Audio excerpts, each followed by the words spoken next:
سلام سلام، أهلا وسهلا بكم يا حبايبي في قناة يوتيوب. النهاردة الشتاء قرب يدخل، هعمل لكم شوربة عدس وهعمل لكم فتة عدس. دي شوربة عدس والتانية فتة عدس. العيش أنا عملت 3 رغيف شامي أو تجيبهم من برا، وقطعته مثلثات وحمرته في الزيت. حمرته انا ما عملتوش في ما عملتوش في البوتاجاز حمرته في الزيت.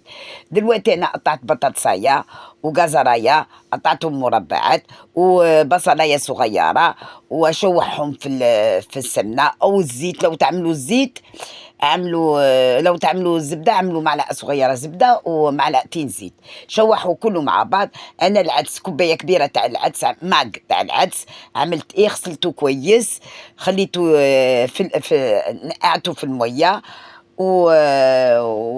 وخليته يشرب كاع هذيك الميه بعد ما غسلته. ودلوقتي اشوحوه مع البطاطس والجزر والخضار لحد ما ايه يولي اصفر. ما تنساوش تعملوا فصين توم، ها، كله يتحمر مع بعض، وقطعية صغيرة قطعوها وخلوها تتشوح مع كله مع بعض. فوالا، اول ما العدس يولي اصفر، هو احمر دلوقتي برتقاني، اول ما يولي اصفر حنزل عليها ميه. انا زودت ورق اللورو، شوفوا ابتدى يصفر، زودت ورق اللورو، ممكن ما تزودوهاش. شوفوا، اول ما يصفر كله حنزل بميه من الكاتل، ميه مغليه. ولا شوح كله مع بعض، صدقوني. الطبق تاع العدس ده تاع المطاعم. فوالا، نزلت المية سخنة قوي. أنا آسفة على الشبورة، السنة دي حتشوفوا الشبورة، الجو حيكون تلج بإذن الله عشان الصيف كان صعب. دلوقتي أنا أقلب كله مع بعض، هزود معلقة صغيرة ملح، مرقة ماجي، لحمة أو فراخ. فوالا، حزود معلقة صغيرة تاع 7 بهارات. فوالا، 7 بهارات، ومعلقة كركم، كركم عشان اللون، وكمان ممتاز للصحة. وفلفل أسود، معلقة صغيرة فلفل أسود.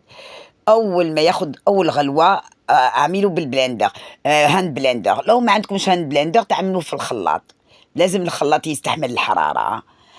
فوالا، ضربته بالهاند بلندر كله. ها، حاجة سهلة وما تاخدش وقت، ما تاخدش ساعة. دلوقتي هعمل ايه؟ اعمل معلقتين زيت، ومعلقة صغيرة زبدة، واعمل توم. اول ما التوم يبتدي يشم ريحة السمنة هذيك، تروحوا ايه تعملوا معلقتين صلصة، وشوية تاع اسمها ايه، بودرة شطة، ومعلقة بابريكا، ومعلقة خل، دي تدي، ومعلقة صغيرة كمون، دي هتدي ريحة ما عندي ما نقولكم. دونك شوية زيت، وتعملوا شوية مية، شوية زيت، معلقة صغيرة زبدة.